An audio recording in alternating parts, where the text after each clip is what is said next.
Welcome, friends. Lost Scarf here, and first question. I really hope the Riddler hair right there was not like that during the job interview. Oh, that would be bad. Okay, you need to go the other way. Yeah, okay, there we go.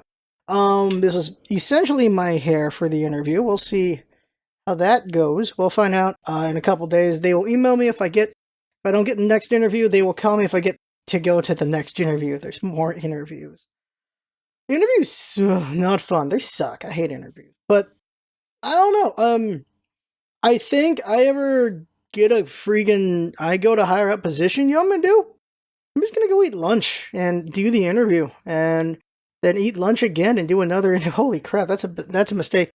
I'm gonna eat a really small lunch and do an interview with each candidate. I don't know, just interview over a week and just have another lunch and another lunch and another lunch and I don't know, something more casual because the interviews are stressful. I had a panel of people, they just asked me a question like answer over here, answer over there, answer over there. Just answering to all these different people, just got to look at all these, keep looking at their eyes, keep looking at their eyes, keep looking at their eyes, keep looking at their eyes, and it's just, oh my god, interviews. I've done one-on-one interviews, I've done 9-on-1 interviews, 7-on-1. I've been gangbanged pretty hard into the interview process. I had a 6-hour interview back in the day, and it was 9 people, but it was one at a time. Jesus, they really wanted to take your day on that one. It was, met the top, and then met their next level, then the next level, and then meet each of the individual things. Just freaking A. It was just, oh my god. And it was just like, but where do you see yourself in 5 years? With one, it was like, in your bed, okay? Can I answer that? Can I do that? No. But I've done a lot of interviews, and I've never gotten a job, and I've gotten jobs, but they weren't done with the interview process. This is the thing, connections are important. When I was in neuroscience, all the jobs I got was just through professors or through people professors knew. That was how it worked. It's just, you know, I'm cool, I'm smart, I know things, give me a chance, like, okay, sure. And that's how it happened. How I got my jobs. I never did a full-on interview. After the neuroscience job, I did interview for other, I'm out of school at that point. I don't have that many connections because I was just ingrained in this thing. And the interviews I did after that point, yeah, there was interviews with panels and just different people in the lab and all that stuff. Full-on interviews, I just suck at interviews. I'm not what they want, I guess, when it comes to interviews. Wrong way. Hair over there. Hair over there. Hair matters. Hair. Damn it. Whatever. No, keep fixing my hair. Vanity. Okay, so, oh my god, interviews. No, I just don't do very well in interviews. I don't know what it is. I'm not that good at it.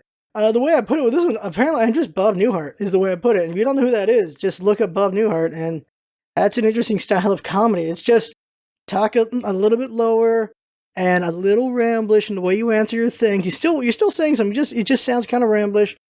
And then you just put a bow on it that makes people laugh. And that's how I'm in interviews. Like, and then and then this, and then bam, they laugh. I'm like, all right, yeah, okay, that's good. And then they're super serious again. They ask the next question, like, damn it. So I can entertain. Apparently, I do have entertainment skill, which is good. I'm just not interviewing to be an entertainer. I'm interviewing for water. Or back in the day, I was interviewing for lab stuff, and it's just, I hate interviews. I've never gotten hired through an interview. I've always gotten hired through impressing the right person at the right time. And if that's how I have to do it again, that's not possible, because that's luck. I got lucky every time I've done that. It's not something you can rely on unless you have, like, really well-connected people around you, and I don't got nobody. I'm just me just trying to make my way in the world. That's it. That is it. Yeah, it's just meeting someone, then meeting someone connected to them, and that's how we got the freaking Square Enix connection. It's just, I knew the guy, and he knew someone else, and he said, you talk to them. I'm like, all right, and that's what happened. That's how I got the Square Enix connection. That's why we got Hitman for free. That's why we got Deus Ex for free. Like, how we get just some of our indie stuff is through connections, which is why tomorrow's TwitchCon. I'm going to go to TwitchCon and talk to all the indies. I'm like, okay, so what do you and me need to do to make you think about me? think about me in the most sexual way possible. No, think about me and you in the most okay. Think about me and you working together in some way, like promoting your game a little bit. You send me your game. I try to promote it as best I can for like a video or a stream or something. How big do I got to be for it? I talked to Square, like full on Square. If I wanted like Life is Strange, if I wanted everything they made, if I wanted all the Square stuff, I actually don't know if this is what I need. I need 100k subs on YouTube. And I only need 5,000 followers on Twitch. Can you believe that? Only 5,000. That's all I need. But I also need some recommendation as well. And I do have the connection for recommendation. I just don't have the numbers for me. So that's unfortunate. I need to do better. Like, we're only at 10,000 subs. Got to do better on that one. And we're in a transition period as well. So that's going to be a while. That is definitely going to be a while. Because we're just doing things differently than we did before. Like, we're not relying on Smite anymore. Like, Smite brought in the numbers, but we're not doing Smite anymore. We're doing, to an extent, Overwatch now, and just LP and just other special projects. The unboxings are fun. The things, I'm not relying on anything to blow us up. I'm relying on, well, nothing specifically. I'm keeping a mind open for whatever the hell we do. But I'm just doing what I do, what I enjoy. Jinx is doing what she enjoys, and we're having fun, and we're learning new skills. We're trying to learn unboxing skills. We're learning more editing skills. I'm learning more just different skills. That's what's important to me, just learning different skills. And whatever we really get passionate about doing, or whatever works, whatever makes people interested in us, we will apply everything we know towards whatever it is to push forward and do better. That's how we'll do things. It's just a matter of getting there and continuing to apply the craft and just get better and better and improve and make whatever the hell works, I guess, whatever works. That doesn't sound right. We will do what we do. And when we find lightning, if we ever find lightning, we will apply ourselves to that lightning and just make it work. So, job interview. We'll see if I have another interview next week. TwitchCon tomorrow. Going to talk to a lot of indies tomorrow. And check out some of the panels where they're going to have like Twitch people just say what helped them be successful, what maybe other people can learn from to get successful as well. I'm seeing the footage from TwitchCon. It's freaking packed. Holy crap.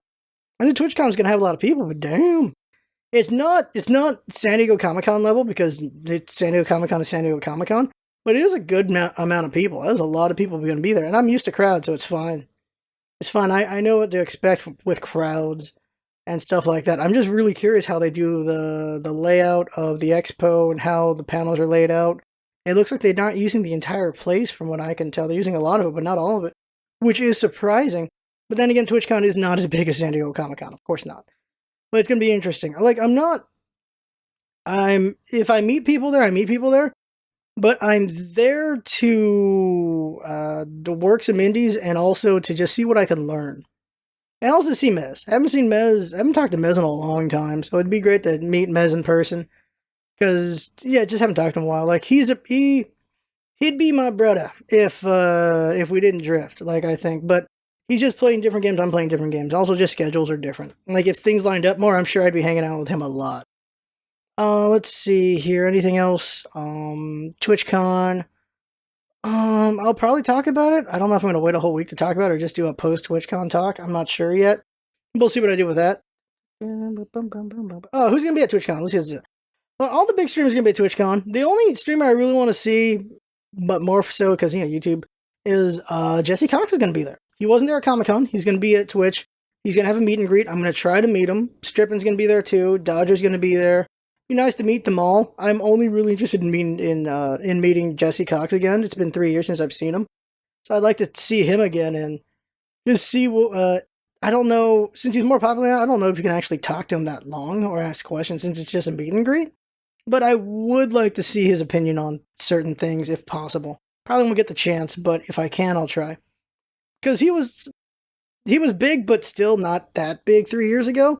So he was available to actually talk to and stuff. Like, when I talked to him 3 years ago, they weren't expecting a crowd of people to want to talk to him, which surprises me. As far as October comes, we're going to do, of course, a horror game for October. And it's going to be... Well, you can have suggestions if you want. I'm thinking Fear 1. I think bring back one of the classics, and Fear 1 is a classic. Fear 1's a great... It's more of an action horror game. but it's freaking good. Fear is an amazing game. I really think I want to do that one again. Fear, there's a lot of things that can be played with that. There's a lot of good psychological fear in there. There's some jump scare, but it's more psychological. That's what I like about fears. There are some things that will just make you nervous and some things that will mess with you besides just jump at you kind of things going on with it. That's what I like. And yeah, I'm not gonna spoil anything, but it is a fun, intense game. I really like that game. One of the DLCs for it does claustrophobia really well. Like there's a point where you're in an insane asylum and it's flooding with water, and the water's slowly raising up on you as you're walking through this asylum. And then the walls are slowly coming in, and it's a really nice, if you're getting into it, it's a real nice psychological F with you, because you're getting a little, like, holy shit, things are just coming in a little more tight. It's just done so well. I don't know if we're going to do the DLC, but if we do, that is an amazing moment. The thing about the DLC is it's not canon, and it's not as good as the main game, but they did have a couple good scares in there, and that's one of them. There are some pretty good scares in, I think it's called Perseus something, in that DLC. It's just a good game. It's a pretty solid game. It's going to look oldish, but oh my god, that game has got some moments to it. It's got some real good horror moments to it, and that's why I really like that game. So I might do that one. Maybe I'll do Amnesia. I don't know. That one apparently is really scary.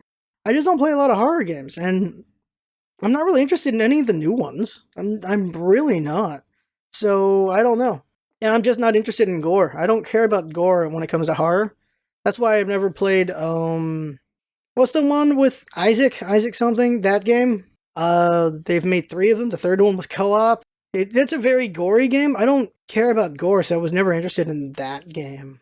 Just because, I don't care about that. Guess that's it for just talking about the channel. So topics. First one I gotta talk about is, now just come to my mind, gore. And language, and sex, and all that stuff in games, and movies, and TV, all that stuff. In my opinion, it doesn't make it more mature to have gore. It doesn't make it more mature if people lose limbs, if there's a lot of blood. It doesn't make it more mature if you see boobs. I feel like that's the child's way of thinking something's more mature, because that's what they're told. When something's rated R, that means there's a lot of language, there's some gore in it, and there's some boobs in it. Although PG-13 is getting more gory. I feel like that's the child's understanding of maturity, or even a teenager's understanding of maturity. I feel like a real maturity is just actually talking about more adult topics, more mature topics. If a movie had just a full-on sex scene, they're just mashing at each other, you go with the PG-13. I don't think that's an R. Whatever, they're just going at it. It doesn't make it more adult. It just makes it something that you don't want kids to see. But it doesn't make it more adult, in my opinion. It doesn't make it more mature. It makes it potentially more immature. Because that's not really anything that really matters or gives substance, just having people go at it. It's more the context of why they're going at it, or how they're going at it, I suppose. Like, I really love Mountain Blade. And someone was going like, if you could see limbs fly, it'd make the game more adult and more mature. I'm like, no, that makes it more childish. That doesn't make it more mature. Let's bring this to games. It doesn't make it more mature to see a man get to get ripped in half. It just makes it more, for some fun, more actiony, more gore. But it doesn't make it more mature. I feel like maturity is more of themes and ideas, not visuals. Like, I feel it's more something underneath, not something on the top. Like, I would not consider Doom to be an adult game. That is a bloody as hell game. I wouldn't consider it to be an adult game. I wouldn't consider it to be a mature game. That is just a fun game. That's really what it is. I wouldn't even say it's for kids. I'd say it's for anybody. It's a fun game. Anybody who's okay with the gore of that game. The gore's not that bad in that game. Everything's just meat. Everything's meat puppets. The gore is really just very not that much. Kind of cartoonish, so that's fine. But this is my opinion, of course. It's just that language doesn't make something more mature. Sex doesn't make something more mature. Gore doesn't make something more mature. Killing does not make something more mature. It just makes it something that maybe you don't want kids to see, I suppose. But it doesn't make it more mature. It just makes it a different thing. And what that word is, it escapes me. But maturity, I feel, is handling concepts and ideas just more like you assume an adult would handle them. They would internalize it and come up with something better than whatever reaction or something, I suppose. than what a kid would have. It was like, oh, that's so cool. It was like, oh, yay, boobs and stuff like that. And they get to say swear words? I want to say swear words. I just don't even have, I'm not even a fan of just cursing being a thing. Like, I won't say it as much. I've been saying it a lot lately, but at a point, it doesn't matter. This goes into another line of things where kids just think saying the F word's hilarious. This comes. Oh, here we go. South Park. There are people who feel that South Park would be more hilarious if it wasn't censored. There are people who feel, well, let's go with DBZ, that Dragon Ball Abridged would be more entertaining if they didn't censor it. And for me, I feel like censorship is more entertaining. I find it's partially a cue that they're saying something, but it's just the bleep as well allows you to kind of just put in your own word there as well. I don't really see what it matters to have them just actually say the word. It doesn't mean anything. It doesn't make it more adult. I think the bleeps just make it more entertaining, in my opinion. And because of family sensibilities and all that, that means kids can watch these things and listen to these things. It's fine because they know a bad word's being said, but they don't exactly know the bad word, and they're not going to say the bad word. And I would crack up if kids said bleep at each other. It's like, bleep you. That would crack me up. There's two other things I want to talk about just to get them out. And one, I already forgot one of them. The other one has got to be the debate. I feel like we all need to watch I think it was Monty Python. It has John Cleese. I don't know if it's Monty Python. I assume everything John Cleese and Monty Python. But it is the sketch about the moderates, or about political lines. And one of the best jokes for me in that thing is just how Democrats, these people are who you don't like, and also the moderates. You don't like the moderates either. And for Republicans, or it's the left and right, and you don't like all these people and the moderates. Because that's what happens. When you're a moderate, both sides don't like you because you're not on their side. And my problem is, I'll say this, sports teams. My problem is treating a political party like a sports team is the dumbest thing you could do. It's probably because we love binaries so much. Like, people just enjoy binaries. Like, you either like this team or you hate this team. You're either left or right, you're red or blue, you're this thing or that thing. They don't like gray, they don't like a third option, they don't like anything like that. You can go into, of course, gender is just, there's just a boy, there's just a girl, there's none of this other stuff. You're just into this or you're just into that. There's no other things. There's no gray. It's all black and white. Everything's binary. And no, it should not all just be black and white, just binary, because even in genetics, that's not a thing. That is not a thing. You have your genes that turn on and turn off, but then there's also blending.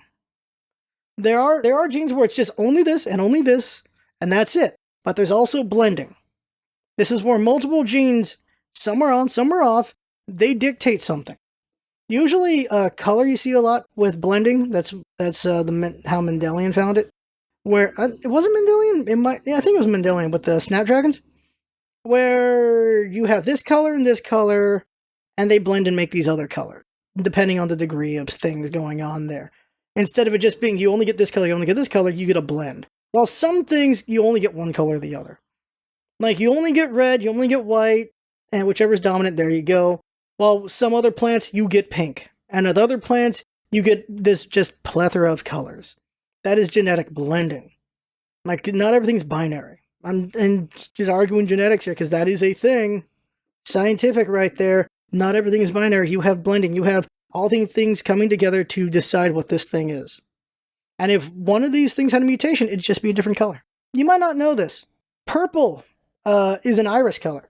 The iris is the thing in the middle, isn't it? Shit, it's been a while since biology. But anyway, you see brown, you see blue, you see green eyes, you see more brown eyes. Usually you think blue, green, brown eyes, right? That's usually what you really think. That's usually what you see. There can be gray eyes. There can be purple. Purple is extremely rare. That's a very rare variant. There's a couple other colors as well, but purple is extremely rare. I can only think of one celebrity. I can't remember her name right now. She died a couple years back. And gray's also one as well. That's just insane. But there are a couple different eye colors. And there isn't just a couple. There's more. They're just rare. And this is me just arguing with binary.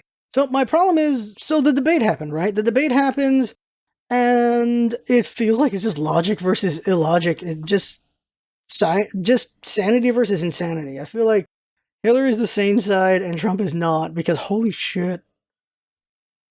Trump lied 57 times during that debate. Hillary lied 14 or 17 times. Trump interrupted Hillary, oh my god, so many times. She interrupted him about a fourth that much. And it's ridiculous how people think Trump won, in my opinion, because he was rambling a lot. He wasn't answering questions, and he was doing a lot of lying. While Hillary had a lot of clear ideas to how she wanted to answer these questions, what she wanted to say, and she executed very well compared to Trump. Somehow people think Trump crushed Hillary, which blows my goddamn mind. There's people who are just with Trump, which just blows my goddamn mind. He tells it like it is. That's not actually a good thing. And this is people railing against political correctness, and there is a lot of political correctness. That's a bit much. But you can't tell it like it is to a diplomat and assume that's going to go well. That's going to F up trade deals. That's going to F up military deals. And that was a horrible thing as well, is there was some lies that blew my mind. Trump saying, I hate it when people pull numbers out of their ass. It really pisses me off. That's why I'm saying it was this number or this number. Because Hillary was 14 or 17 lies, while Trump was 57, or 54. It was 50-something. I know that because I look at all Politico, I look at PolitiFact, I look at all these places, and they all have the very similar number right there. But I hate it when they just pull a number out of their ass that they don't actually know the answer to. And that was when Trump went, America pays 78% of NATO funding. We actually pay 22 or 28%. I can't remember off the top of my head right now. That's not 78%. He's implying that we pay too much and we do too much policing of other places. But it's called, have you played Civilization? Or anything like Civ? When you have an alliance, if something happens, if one of your allies gets attacked, it's up to you to help defend them. It's the same thing in the real world. We have a thing with Japan, we have a thing with South Korea, we have a thing with a lot of different countries. And we are helping them out. We have bases there. Japan's really mad at our bases right now. Well, some people in Japan are really mad about our bases right now because of some legal things that have happened. No need to talk about that right now. But we have bases all over the place so we can help defend these different countries. And Trump's like, well, we're spending too much money on all this crap. And then he also says our freaking military's third rate. We have the best military in the world because we spend too much money on military. Nothing against my soldier brothers and sisters. We spend a lot of money on military, and sometimes it does feel like we have too much, but again, we have made ourselves the police of the world, so fine. We do spend a lot of money on that, but the way Trump put it was like we're just wasting money, and we're not, depending on who you are. Like, we're trying to just help out. We have agreements, we have defense agreements with other countries. If someone comes after us, they'll help us out. Right now, people are looking at them, so we're helping them out. So when Trump was talking about that, and Clinton went, okay, I want to make sure the Japanese who are listening know that we will honor our agreements, regardless of who becomes president. We will honor that. Because that's the scary thing. The rest of the world is scared of the fact that Trump has somehow got a chance at the presidency.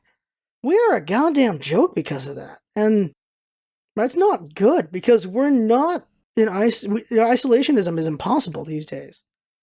Brexit was the fucking joke. Fucking joke. David Cameron being compared to Chamberlain is one of the worst. And I say F that. Chamberlain was way better than David Cameron. He fucked up. And generations are screwed because of that.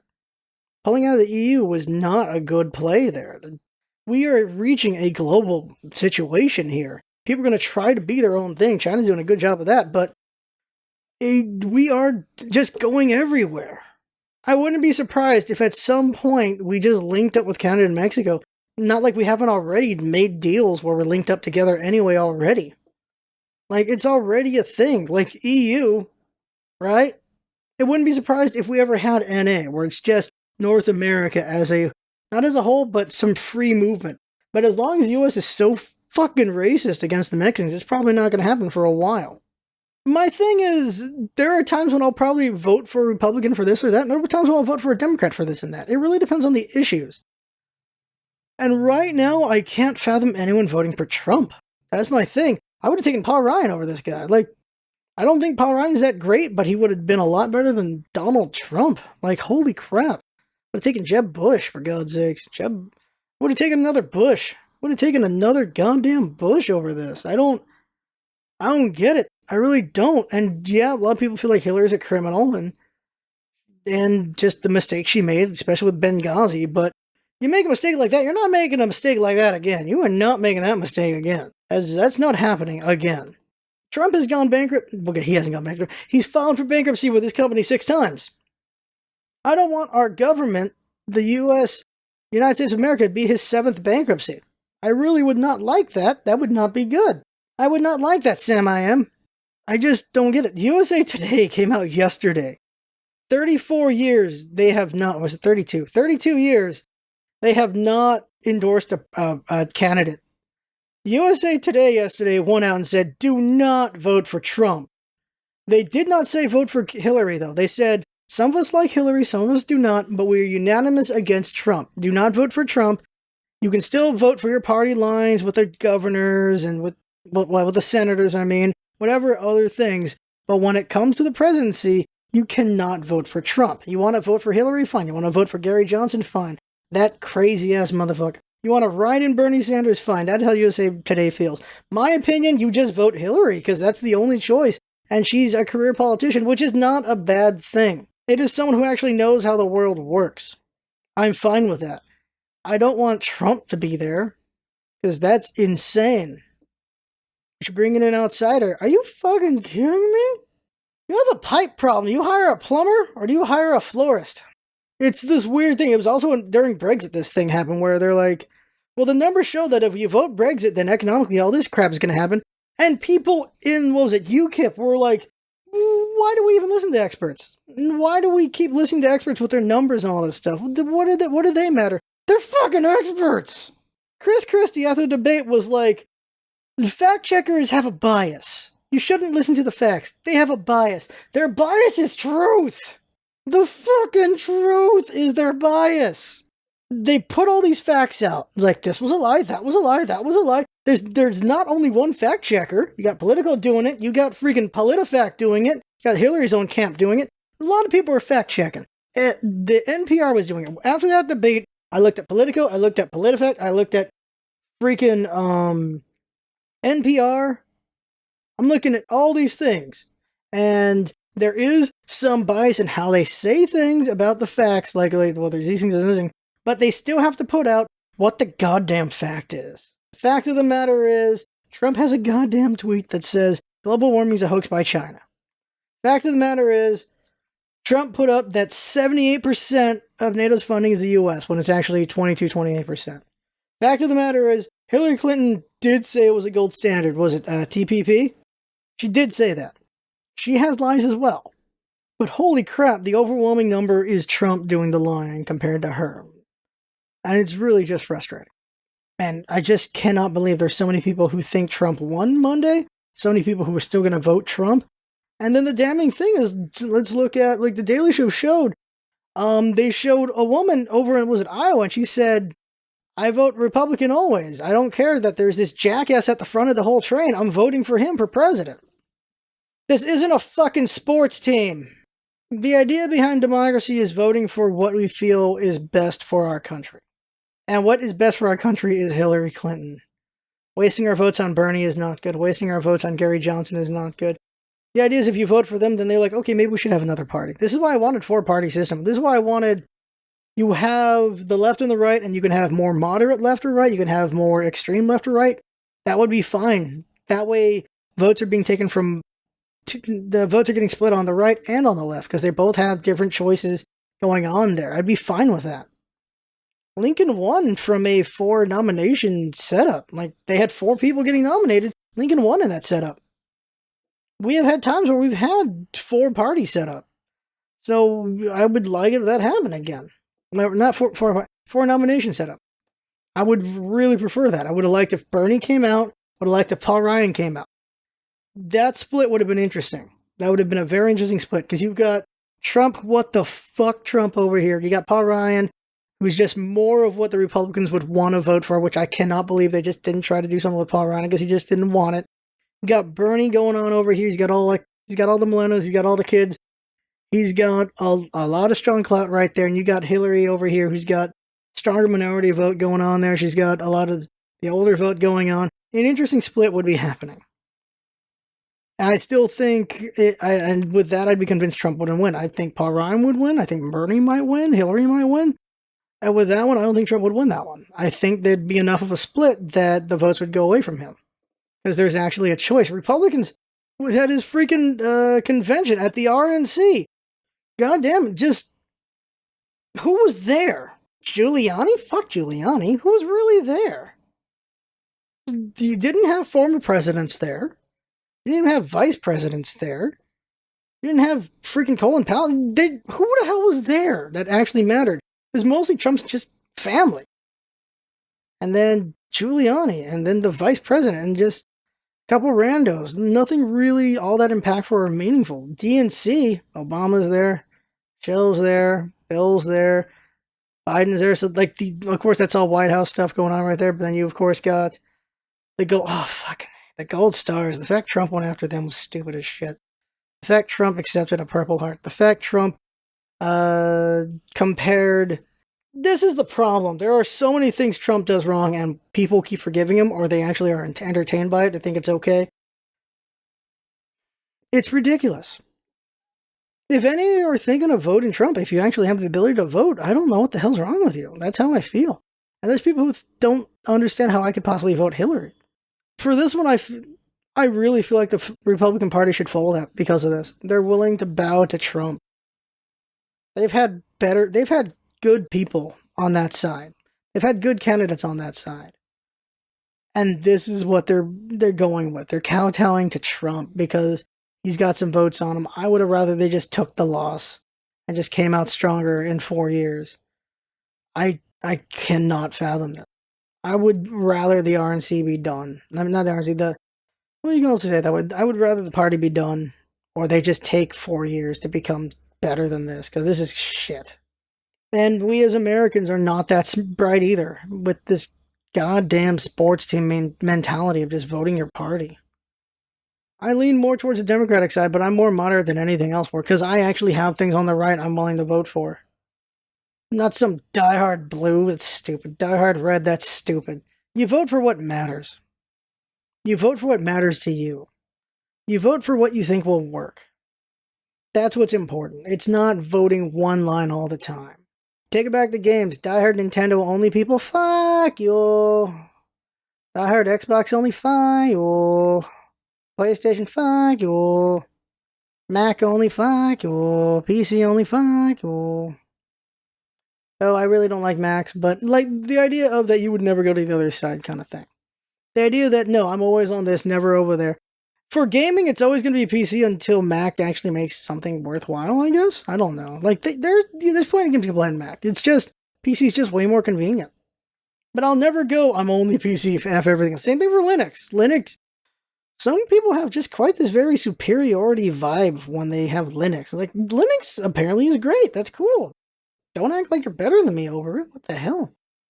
I'm voting Hillary. I already know that. I'm voting Hillary in November. She's the only choice. Because there's no choice on the right. She's the only choice. So what would freaking George Bush Sr.? He's voting Hillary. Holy shit. Would I have voted Mitt over Obama? No. I'm still fine with Obama. Obama's the only reason why I have any health care. That's kind of important to me, right? So, yeah, Obama was the vote for me on that one. So Obama versus... If it wasn't for Sarah Palin, I probably would go for McCain. McCain was definitely more moderate. Probably would have gone McCain. Like, I think he has good leanings left and right. And even with a first black president, just probably would have gone McCain if it wasn't for goddamn Sarah Palin. What was that? Seriously. The Republicans keep making themselves a joke, and it's very not good, because I'd like both parties to be worth voting for. Bush versus Al Gore? I would probably just take it on Gore. Clinton versus Bob Dole? Clinton, I guess. So I'm more left-leaning on the presidentials, I suppose. Just take my state. Who's going to vote against freaking Republican Arnold Schwarzenegger, right? He had good ideas. He didn't really complete them all, though. And he had some not-so-great ideas. Why do I talk about politics? Because it's politics right now. Like after it's over, after November, and it's over, we'll probably have one more week of me bitching about politics, and that'll be it. And then it'll just be talking about whatever the hell else. But right now, it's just bitching about politics. I have one more topic I want to talk about. I'll just have to save it for another time because I'm going way long here. Kept rambling about politics up in here, but it's just that's what's going on. I know I have international viewers, and just fuck, we look stupid. No one has to make jokes about us. We're making them for them. Like, holy crap, that's not good. There are countries that are scared. Like, they're like, holy crap, this guy becomes president. What the hell happens? Because he's saying such racist things, such horrible things. Not like the goddamn president of the Philippines is a fucking moron. He likens himself to Hitler because he wants to kill all the drug dealers. Who's okay with vigilantism, which is killing drug addicts as well because they think they're drug dealers as well, which is Philippines is in a fucked up state right now. When did I become an old man that started reading about the world? Quite the negative note, all this, right? This is what the vlog is, though. It's just me talking about whatever I'm feeling right now. Is there anything cheery to talk about? I don't know. TwitchCon's coming. That should be... Well, TwitchCon's here. You can go there tomorrow. That should be fun. But games are great. How about that? Games are great. Games are fun. Oh, I played Slime Rancher. Slime Rancher is amazing. Highly recommend. I played Master Ryan. Great game. Check out that one shot. That's already out. I played Reigns. That game's amazing. There's so many great indie games. So great, so awesome, so many good ones. Just so many great games. There's a lot of good games. I'm hoping to work some indies. I don't know how many shops I'll be able to work at once, but if I can work some and get more games to cover, that'd be great. I just want to cover more. We're gonna see more one-shots. We stopped doing one-shots for a bit to do more LP. I'm gonna say that was probably a mistake. I like the LPs we were doing. I really enjoyed them, but it's just fun doing a lot of indies as well. So, and the thing was we couldn't have indies at the same time. That's the problem. But I want to do more indies now because we just have so many worth covering. And that was the other thing, was just didn't feel like there was anything really worth covering at the time either. But now there's games that I really want to cover. So that's that as well. And yeah, channel going forward, more indies and stuff like that. But there you go, that right there. God, this is chafing. That right there is the vlog. I had fun talking, hope fun watching. That's what it's all about, isn't having fun. Thanks for coming by, and see you next time. Well, maybe not so much fun with the political stuff. The earlier stuff, fine. It's just exploration and talking and all that. But yeah, see you next time.